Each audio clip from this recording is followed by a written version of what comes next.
1015 FM KDAWN.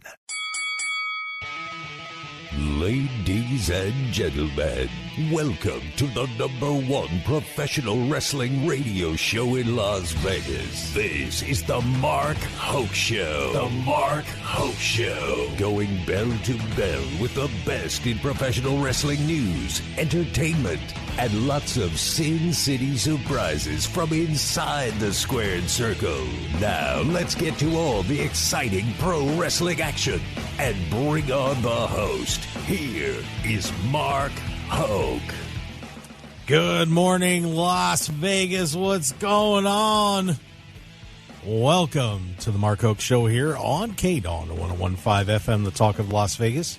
For those of you worldwide streaming on the Odyssey app, very happy to have you with us there as well. And, of course, we're also live streaming this bad boy on YouTube and Facebook. Happy to have you joining us there as well, as you can see my smiling face. And I'm going to bring in the other smiling face as soon as he's done taking his sip. Probably booze. I don't know. I would think that's a good idea. No booze. Reuben Bresler doing his thing. Cold brew. Cold brew. Look at the tint. Come on. That looks like it could be some sort of lighter Guinness-y beverage. It also could be flat Diet Pepsi. Yeah, but, yeah. It is, in fact, cold brew coffee. Good morning, Good Las morning. Vegas. Good morning, Mark. Good morning, Reuben Bresler.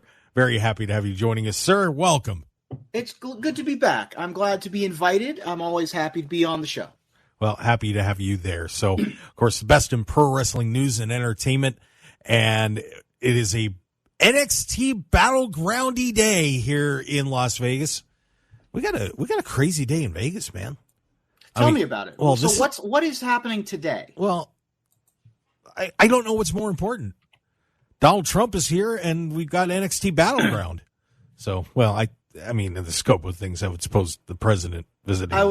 Right. I think that in the scope of things, the Donald Trump being there is bigger news. But for the purposes of this show, Battleground is in less than 9 hours. It is right down the street, and I'm looking forward to going. I want to thank WWE for their kindness as to giving me a ticket, because those tickets are, they're not cheap. But it's going to be down at the UFC Apex. Just look, there's still a couple left. Not many. They actually opened up a suite in there, so you can still get in there if you want to go. So go to Access Tickets or Access.com and get your ticket right now. And you can see this card. And Reuben, it's going to be a pretty interesting card. This is going to be a fun night tonight, to say the least. I'm looking at this card, and it actually is. That's a pretty stacked NXT card. I haven't really paid close attention to NXT in a long time, but you have the NXT champion, you have the NXT Women's champion, you have the TNA Knockouts champion taking on the NXT Women's champion. You've got a bunch of belts. Every single belt is on the line. No, not every single one, but you got five on the line. So that's a big deal. Yeah, we've got a new women's championship being installed in there, a secondary women's title. I brought that up with Shawn Michaels when I had him on the show, I got to interview him, and that is a huge deal, because you don't even have a secondary women's title on the main rosters. Yeah. So they've been threatening to do that for a little while. I think that it's long overdue.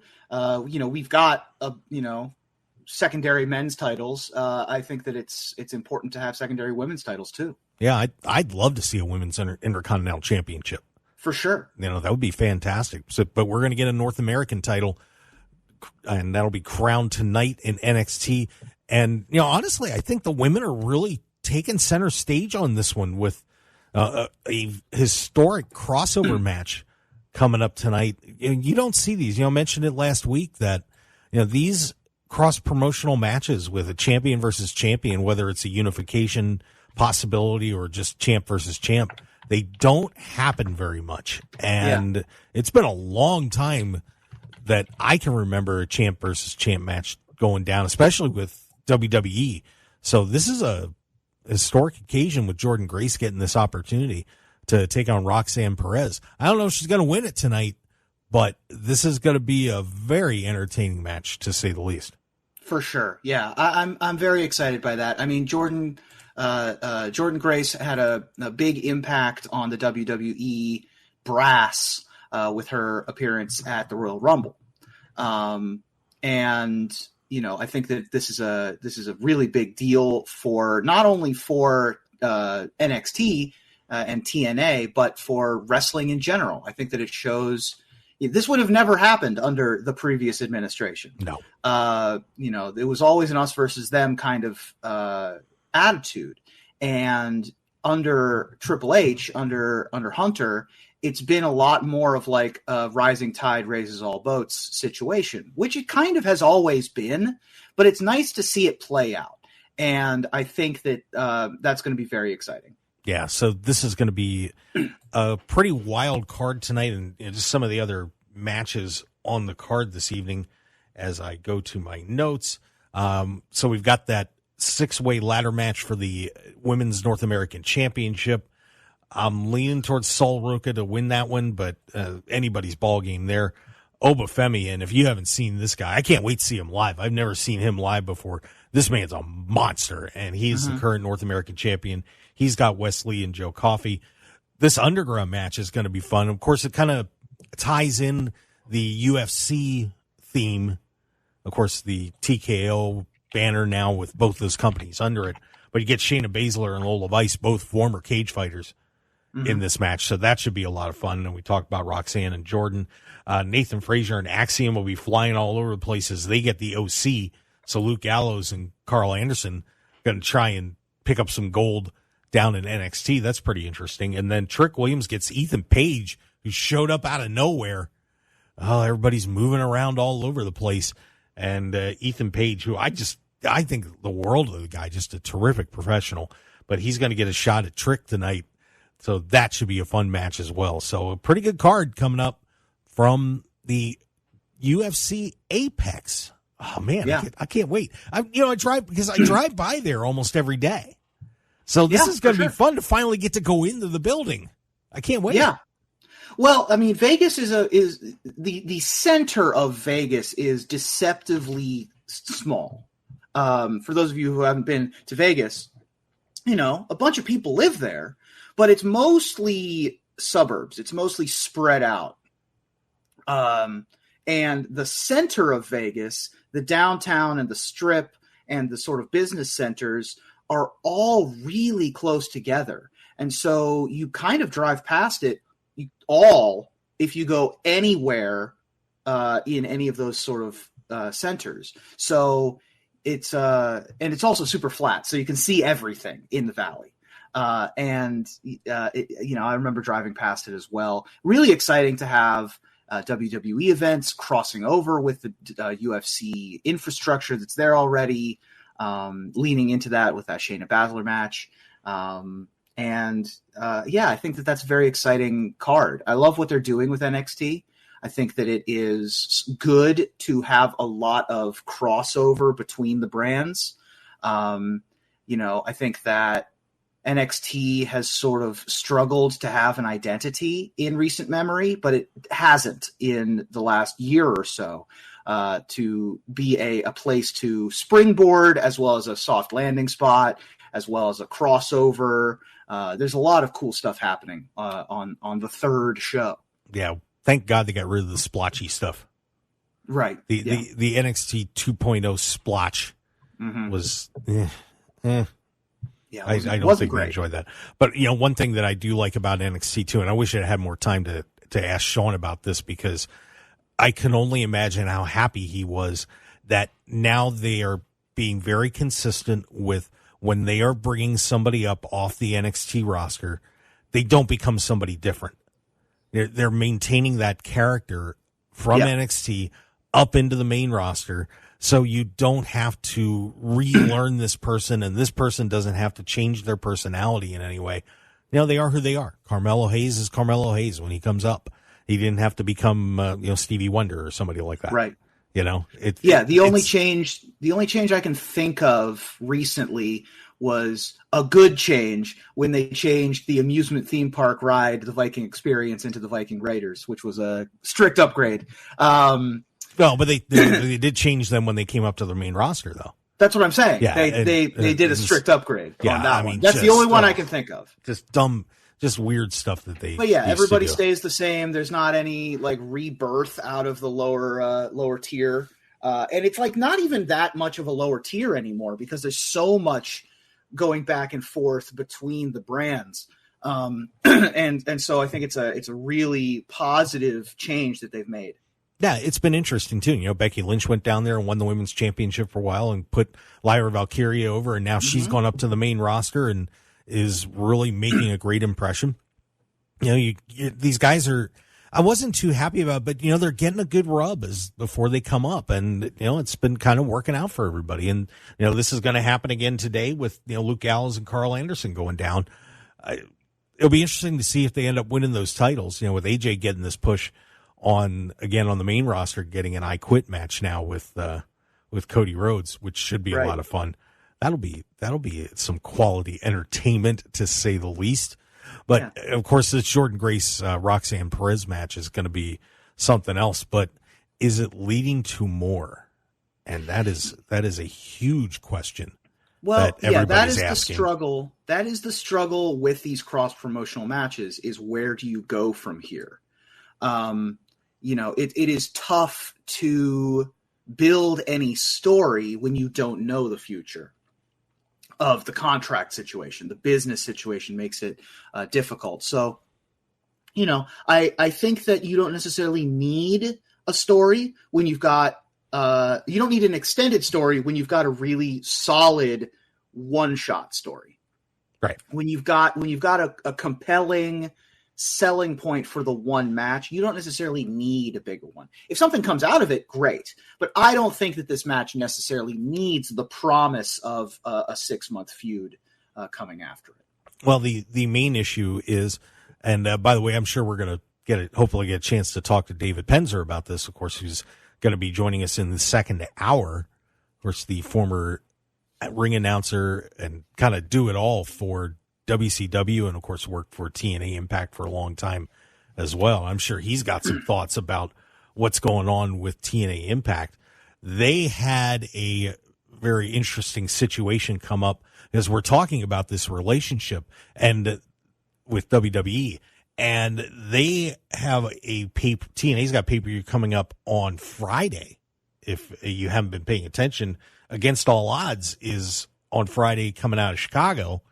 And Jordan Grace has an open challenge on Friday. That's a busy week. And it even gets better. But Jordan Grace, we don't know who she's going to be facing off with for the TNA Knockouts Championship. And there's rumor that it will be a WWE wrestler popping in. That'd be cool. So who knows who that could be? Are they going to try and tempt Natty? I don't know. We'll see. But that's an intriguing situation going on for TNA Against All Odds.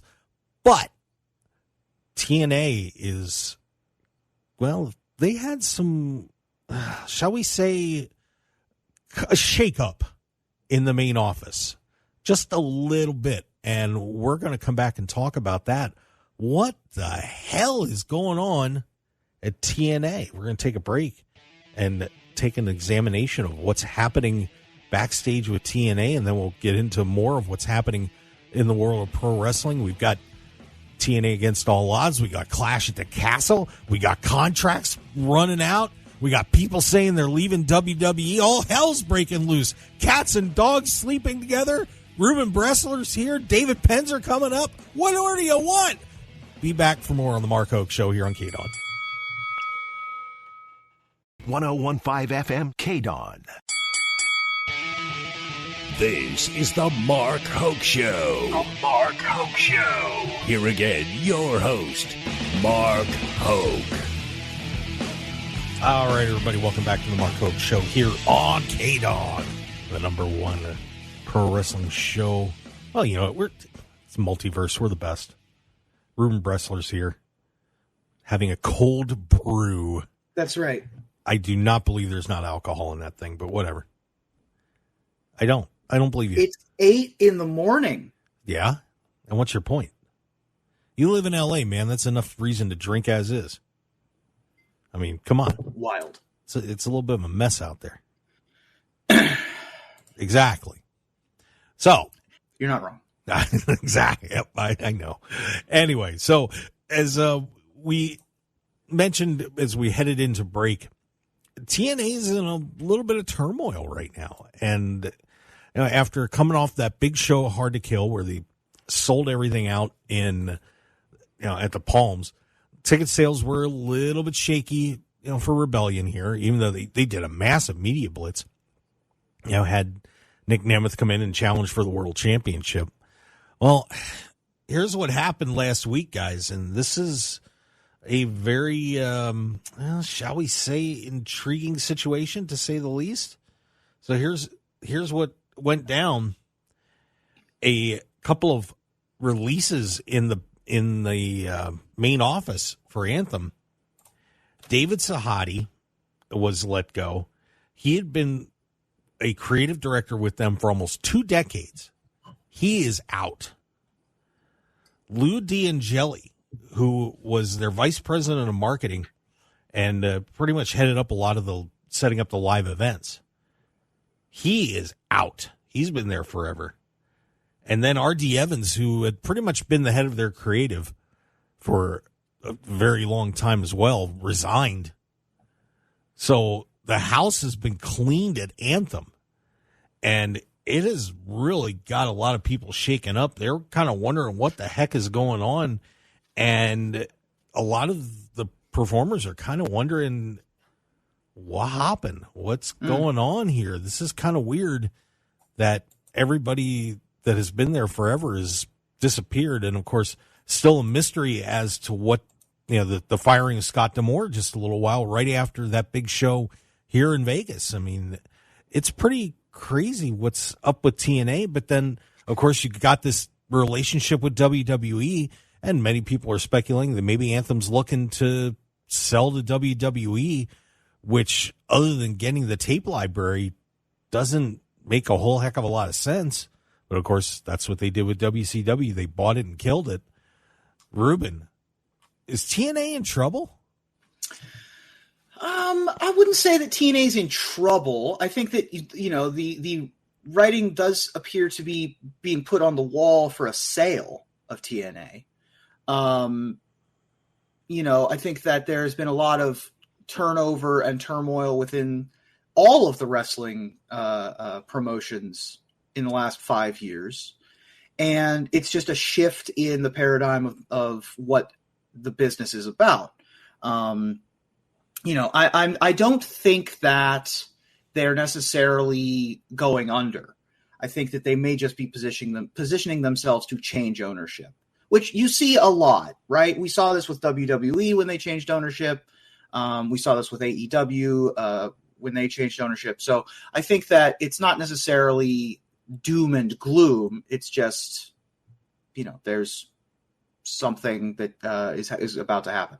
Yeah, and it's not like they aren't selling tickets at other places too. They had, Slammiversary's coming up on July 20th, and they announced after 48 hours of ticket sales up there in Montreal, they've sold more tickets for this show than any TNA show in the past 10 years. They have a capacity of over 4,000 seats, and they had to open up more seats than what they had set up for that. So they've got some big ticket sales for that, and they do have these shows that, I got the advisories for their shows coming up in Tampa and Philadelphia, but they do not have anything scheduled until after August. So this is intriguing. I'm wondering what's going on. And, I do wonder, if, let's just speculate for a second that WWE would be buying TNA. How many of the performers would actually survive that? I don't know how many of them WWE would keep, because honestly, a fair amount of them have already been in WWE and WWE released them. Yeah. So it would be kind of weird. I mean, could you imagine if Nick Nemeth was there and, got the WWE bought TNA and there he is again? I mean, how weird would that be?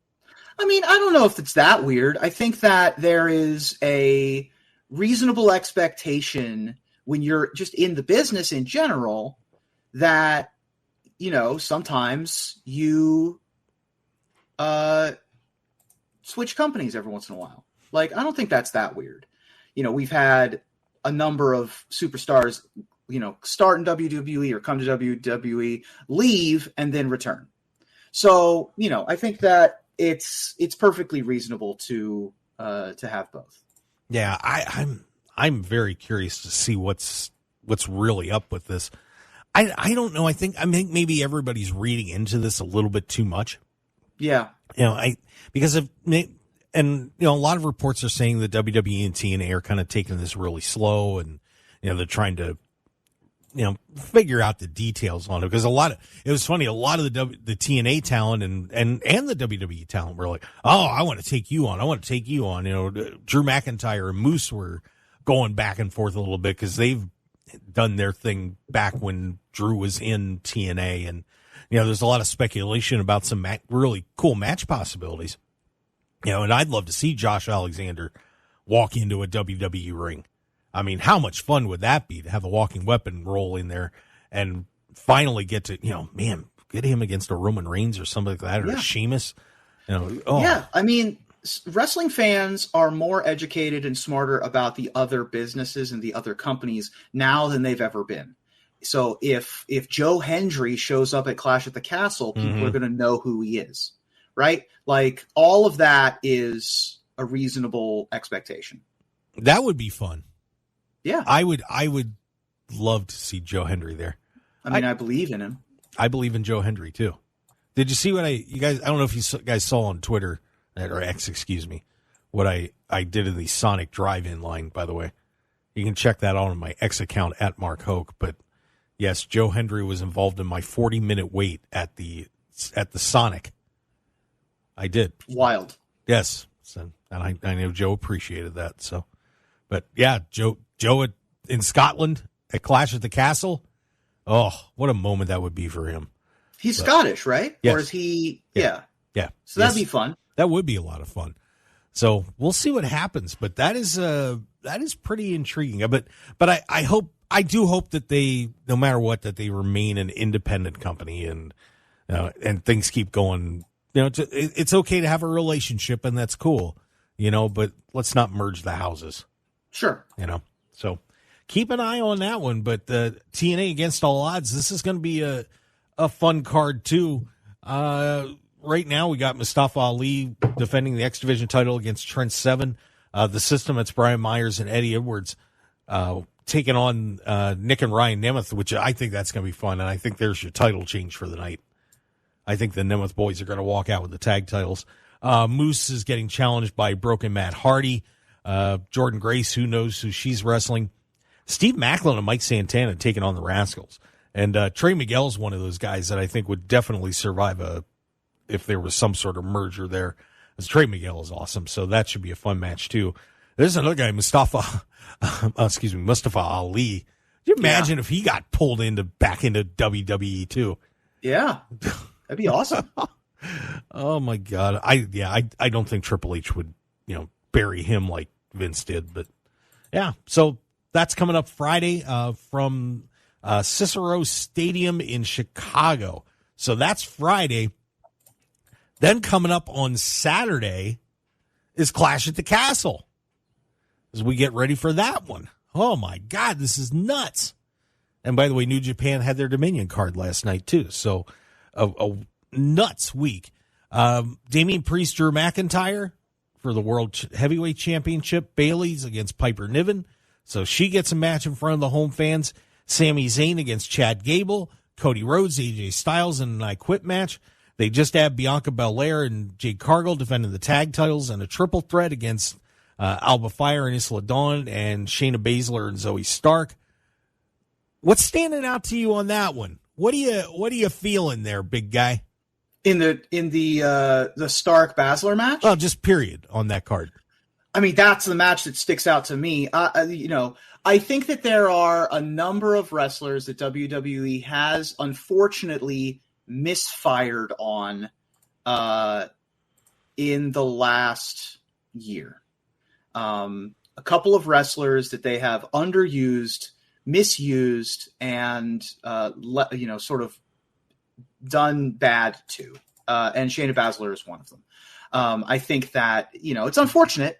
I wish that they'd used her better, but to my mind, she is the third most underused wrestler or misused wrestler in World Wrestling Entertainment. Wow. And the most of the women's division. The only people who have been misused more, in my opinion, are Shinsuke Nakamura and someone who I'm sure we'll talk about in this show.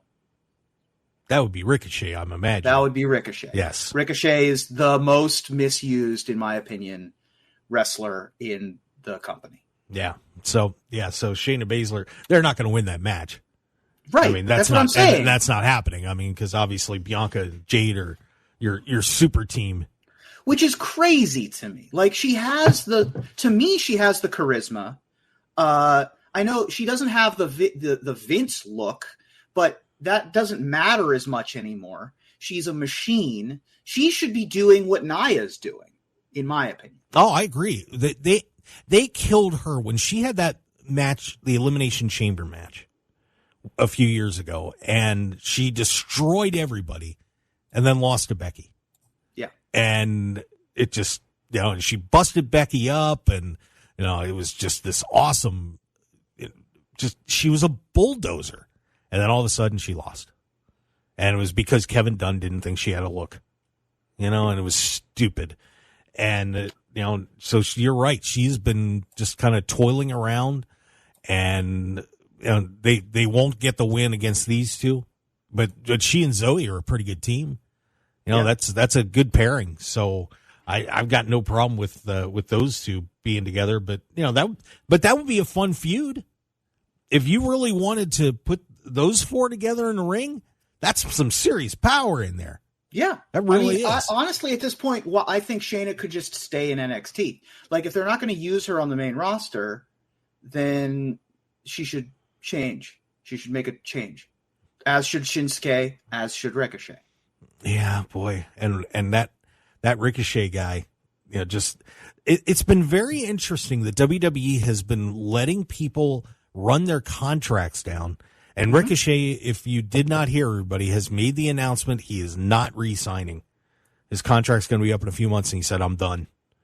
Yeah. And obviously, Will Ospreay. And if you have never seen the Ricochet Will Ospreay sequence that they had in Japan a while back, it is one of the most incredible 10 minutes of pro wrestling you're ever going to see in your life. Is it maybe a little coordinated? Yeah, maybe. But it's phenomenal. Absolutely phenomenal. And Will was out there just saying, I'd love to have Ricochet back in my circle. And apparently he's going to do it. So imagine we'll be seeing Ricochet coming into AEW at some point here pretty soon. But Ricochet made that announcement. And, of course, some other free agents. Chad Gable has not re-signed with WWE yet. I can't imagine he's not going to do it, though. Would that be stunning if he didn't? Especially, he's probably going to win the Intercontinental title if as long as he puts his name on the dotted line. Yeah, I think that Chad Gable is one that they've used correctly. I've really liked the heel turn. I think that it makes sense to follow that blueprint. I thought that was a very clever and savvy move to do so early in his career at WWE, even though he was a bit of a babyface. I think that, and he plays it so well. And so he's somebody who I'm really looking forward to. We also haven't had a true heel champion in a while. Not in a while, but, super recently, I wouldn't say. I think that he's poised for a big push, and I'm very excited about that. Yeah, and but it is very interesting that his contract came up right around this time too, and WWE has apparently made him an offer, and AEW apparently wants him, but they're not getting him. There's no way. I mean, well, I guess Tony Khan can write a check, but that's one that I can't see. The Becky Lynch thing, I'd say 95% that Becky is going to re-sign. But man, there's that 5% chance. There's still that 5% chance that Tony could write a check that would be big enough. And with Mercedes already there, right? You just kind of wonder. I mean, I think she might not come back for a while. Yeah, like a long time, like 3 years. Yeah, you could see that. You know what I mean? She did say she wants to take some time off, which makes sense. It definitely makes sense. So, relax, enjoy some time with the family. Seth's getting healthy. Take a breather. There's no hurry. But man, like I said with Stu Myrick last week, there's time for her to breathe, and Tony Khan can write a big check and get her away. And exactly. If I'm Tony, that's the one I'm targeting. If I'm going to spend money, that's somebody I'm spending money on. No doubt about it. So, but I think Natty should go too. I think she should go to AEW. Yeah, I mean, there is a little bit of bloat in the roster of WWE right now. They kind of need a fourth show to be able to put all of this talent in. But we'll see how it shakes out. Yeah. So very interesting things going on the business side of pro wrestling right now, to say the least. It's been a fascinating week, but those TNA firings, man, that is crazy, especially some of the rumors that I heard about why Scott D'Amore was fired. I don't want to tell tales out of school, as I promised, but some wild things happening up there in Canada with the boys in Anthem. So fingers crossed, everybody. Hopefully everything will be fine up there. All right, we're going to take a break, and when we come back, we're going to talk a little bit about WCW, because we've got David Penzer coming on the show in just a little bit, and that first episode aired of Who Killed WCW, and who'd have thought that after this topic has been beaten like a dead horse, but you know what? They got everybody interested again in talking, because that's what the Dark Side of the Ring boys do. So we're going to get into that a little bit and a couple of little things hitting the news, and of course, very excited. David Penzer is going to be joining us in hour number 2, and the man who has got a new book coming out, but was at every Nitro and Thunder. Every one of them. Wow. The things that man has seen has just got to be incredible. So we're going to look forward to talking to David in hour number 2. So stick around. We got a great edition of the Mark Hoke Show for you as we get ready for NXT Battleground as well. We'll be right back. 101.5 FM KDAWN. You're listening to the #1 professional wrestling radio show in Vegas, The Mark Hoke Show. The Mark Hoke Show. Now, here again is Mark Hoke. And we are back on The Mark Hoke Show here on KDAWN 101.5 FM, the talk of Las Vegas, streaming on the Odyssey app. Download that app if you haven't. Shame on you. May a goat eat your homework. Or something along those lines. Chew through your mat. I don't know. Eat your singlet.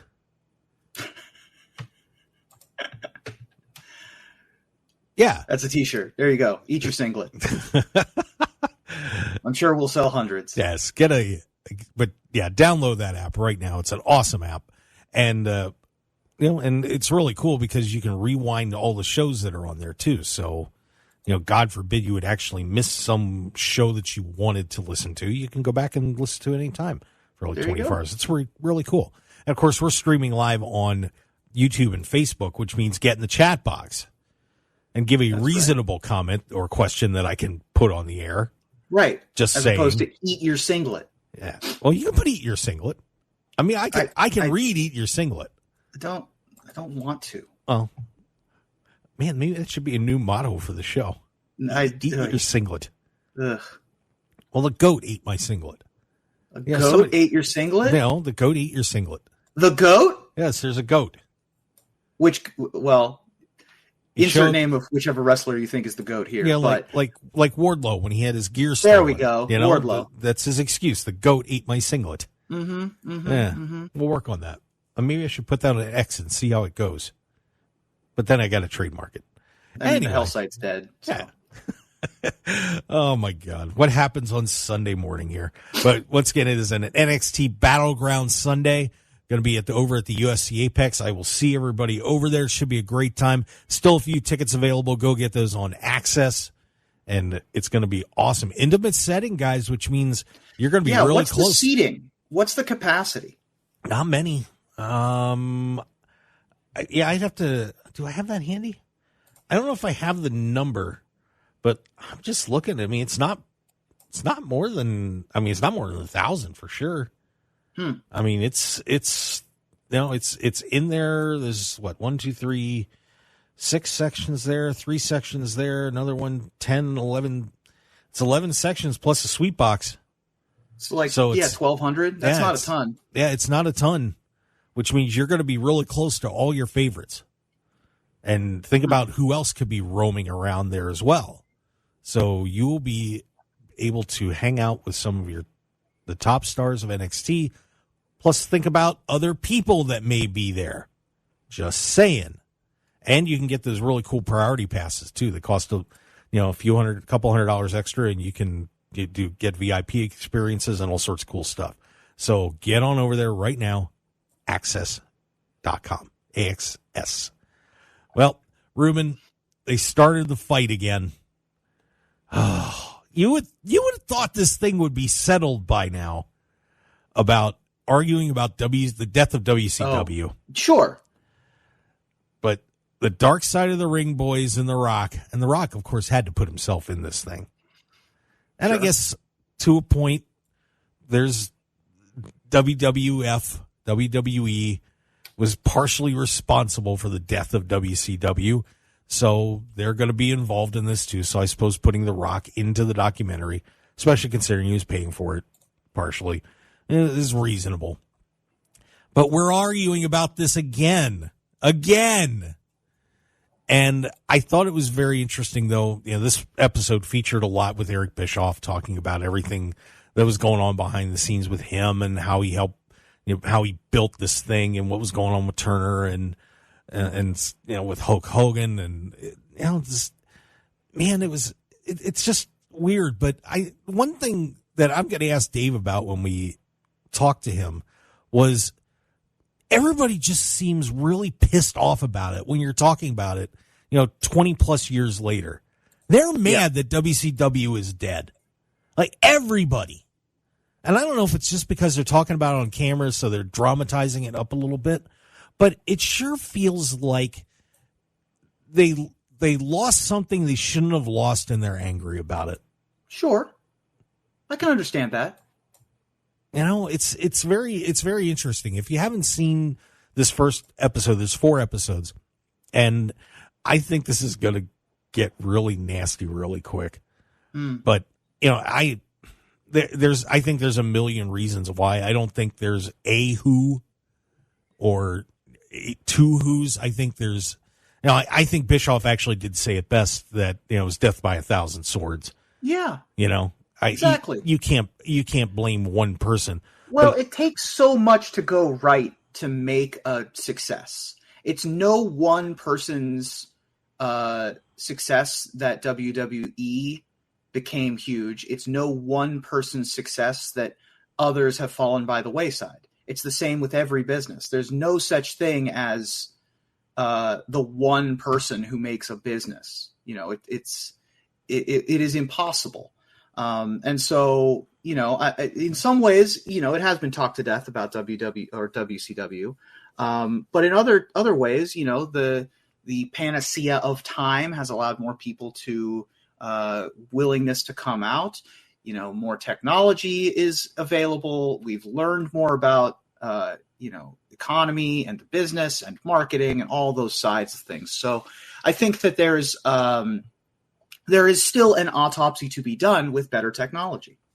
Yeah. And I think more and more, when I look at it, it's funny. I feel like to a point that it was, while they did a really great job and what Eric Bischoff did to accomplish what he did was phenomenal. Mm-hmm. But when you kind of think about it, it was built on a little bit of a shaky foundation with Turner, because there were a lot of people at that company that didn't want pro wrestling on that network. Mm-hmm. They didn't want it. And the minute there was a chink in the armor, they're like, let's get this the hell out of here. And, or they fired Eric and everything else. And, and then it just took one slip up here or there and out the door it went. And they lost their backing from AOL Time Warner, and it just ended up being a big disaster. So, it almost, Bischoff made mistakes. I don't think there's any question about that. But you almost have to give Eric even more credit knowing what he was fighting against. And, some of that stuff was brought up in the first episode, and I'm sure there's going to be more and more about it as it gets discussed. But, man, it's going to be fun to talk to David Penzer about all that. But I want to keep that more positive than negative, but I'm sure he's going to have reaction to, that, seeing that episode and talking about it, because it's all back in the news. It's good to have the conversation here before, if that is the, if the temper of the conversation is optimistic and wistful as opposed to adversarial, you definitely want to be more positive. You want to have a lighter tone to the conversation, and so we can have that sort of autopsy conversation now. Yeah, Dave didn't do it. Yeah, Dave was quite the integral part of helping WCW get where it did, and so many hats that he wore and all the great things that he did, and of course that great relationship with Chris Jericho and some of the things that he did with him, and just a lot of fun that he helped bring to the broadcasts. Even though technically was he just a ring announcer for a while, and but he did get involved in the backstage stuff as time went on. But the Sitting Ringside Volume 1, that's the name of the book that he wrote, and there's going to be a Volume 2 along with Guy Evans. It had to be fascinating to just get to be almost a voyeur to this whole thing, and watch this all just go down. And, for the most part, kind of just get to sit back and enjoy the show. Yeah. I mean, in the history of wrestling since WWE, previously WWF, became the top dog, the international sensation that it is, the closest that it ever came to being unseated was WCW. Yep. Including AEW, including ECW, all of the promotions, is now. Yeah, they had Vince and WWE on the ropes. Yeah, they were in trouble for a little while, and it was a pretty incredible run for WCW, and so much talent went through the doors there too. So we're going to look forward to talking to Dave Penzer about that in the next hour. Should be a great time. So hour 2 coming up. Reuben Bresler is going to stick around. And we'll talk to David Penzer coming up, the author of Sitting Ringside Volume 1, along with Guy Evans. Should be a blast. So stick around, hour 2 of the Mark Hoke Show. And, of course, follow us on X at Mark Hoke Show. And it's just Mark Hoke Show all over the place, wherever you want to look. Subscribe to us on YouTube, by the way. We'd appreciate that, the Mark Hoke Show.